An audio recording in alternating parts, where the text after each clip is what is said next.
Nejprve dobrý den, pane velvyslanče, vítáme vás do Ningbo. Jak sa vám líbí toto město?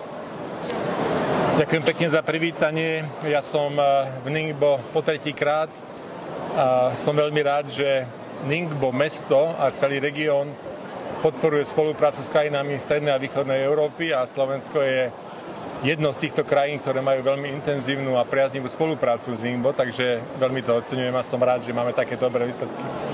A osvědčili jsme velmi pozitivní růst bilaterální ekonomiky obchodu a také takové zlepšování bilaterálních vztahů v posledních letech. Zejména v loňském roce navštívil Čínu premiér Fico. A jak hodnotíte současnou spolupráci mezi oběma zeměmi?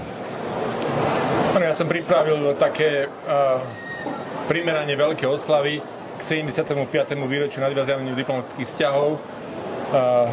Uvediem, že Slovensko v tom čase, Československo bolo 4. krajinou v poradí, ktorá v októbri 1949 uznala Čínsku ľudovú republiku. Takže toto partnerstvo, táto spolupráca má veľmi dlhú a pozitívnu tradíciu. A pri tejto príležitosti takisto sme pripravili uzavretie strategického partnerstva medzi Slovenskou republikou a Čínskou ľudovou republikou, čo vytvára politický základ pre ďalšiu spoluprácu a tá sa už prejavuje aj v dnešnom podujatí. Veľmi si vážim, že Slovensko je partnerskou krajinou na tohtoročnom veľtrhu v Ningbo a Slovensko sa takisto pred 2 mesiacmi zúčastnilo ako partnerská krajina nášho veľtrhu v Hainan. To znamená, tá spolupráca má novú dynamiku. Tak jaké priority teďka je pro obě země ohledně bilaterální spolupráce? Protože vím, Slovensko má své zvláštní výhody. No? Slovensko má veľa priaznivých podmienok pre spoluprácu s Čínskou ľudovou republikou. Mnoho ľudí to nemusí vedieť, ale Slovensko je najvyšší výrobca aut vo svete. Na obyvateľa samozrejme. S 5 miliónmi obyvateľov produkujeme 1 milión osobných aut. Veľký záber značiek Škoda, Porsche, Audi, Volkswagen, Peugeot, Citroën, Kia, Jaguar, Land Rover. Všetky tieto značky sú na Slovensku vyrábané a to je veľmi silná, intenzívna báza pre hospodársku a hlavne spoluprácu v oblasti automobilového priemyslu. No, dobrá správa pre našu spoluprácu je rozhodnutie švédskej spoločnosti Volvo, ktorá bude investovať na východnom Slovensku a bude vyrábať ďalších 300 000 aut ročne, elektroaut. A spoločnosť Volvo je vo väčšinou vlastníctve čínskej spoločnosti Geely, takže tam je tiež kontakt v tejto oblasti. Plus rovnako v oblasti automobilového priemyslu je pripravovaná veľká investícia na výrobu autobatérií. Čínska spoločnosť Gotion z mesta Hefei, Anhui Province pripravuje investíciu v Tešurajne.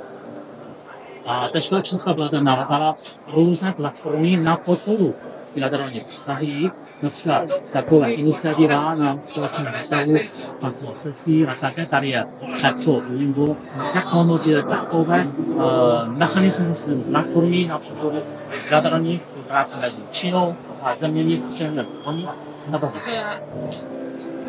Platformy samozrejme vytvárajú priestor na to, aby spolupráca zlepšovala, aby dochádzalo k intenzívnej spolupráci a Slovensko využíva tieto možnosti, toho dokazujeme aj prítomnosť dneska na výstave v Ningbo. Slovensko aktívne spolupracuje na projekte Belt and Road, Páza cesta. Tam je určitou prekážkou na komunikáciu situácia, ktorá je vo východnej Ukrajine. Takže všetci dúfame, že sa čo najskôr podarí nájsť mierové riešenie a budeme môcť pokračovať v spolupráci aj pri logistickom prepojení medzi Čínou a Slovenskou republikou, pretože to spojenie z Číny cez Ruskú federáciu a Ukrajinu je vlastne najbližšie geografické spojenie s Európou.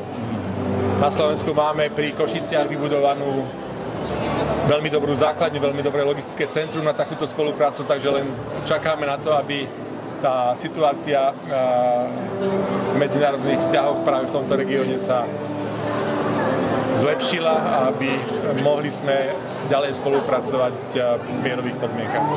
Takže, protože před svým určitým pobytem v Číně mnoho Evropané, mnoho lidí v Evropě nemá žádnou představu o této zemi. A vlastním očima viděl tuto zemi tak velkou, tak krásnou, tak bude moc jiný představu. Tak co si myslíš o tom?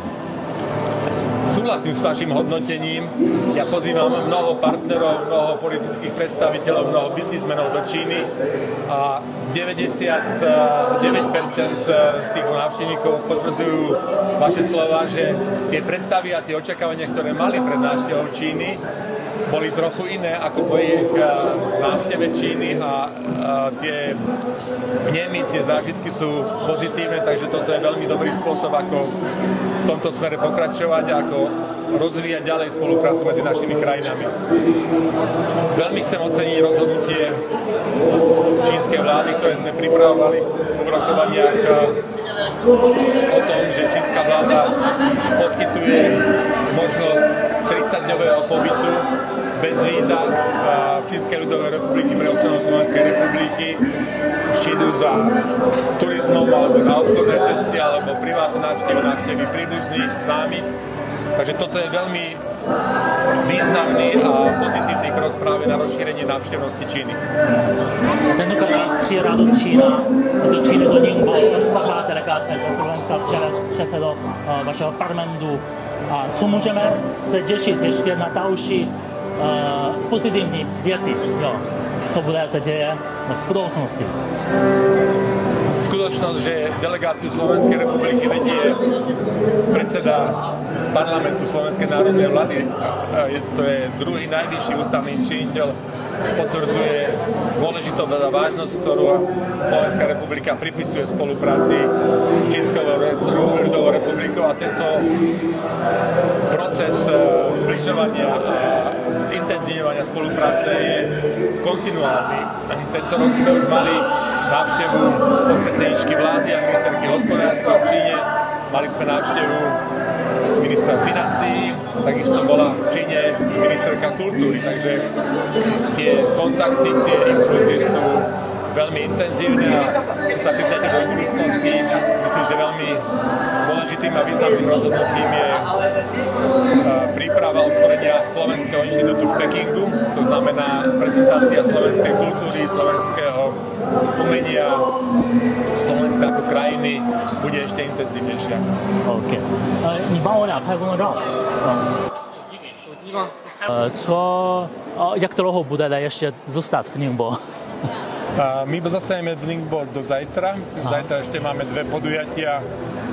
Jedno podujatie sa týka spolupráce na municipálnej úrovni, na úrovni spolupráce medzi mestami a obcami, kde bude mať pán predseda otvárací príhovor. A druhá časť nášho programu zajtrajšieho bude ešte súvisieť s návštevou prezentácie aeropriemyslu, ktorý sa zaoberá výrobou malých lietadiel, komponentov do lietadiel, takže to je veľmi pokroková oblasť, ktorá bude zajtra prezentovaná. Takže, super, ďakujem.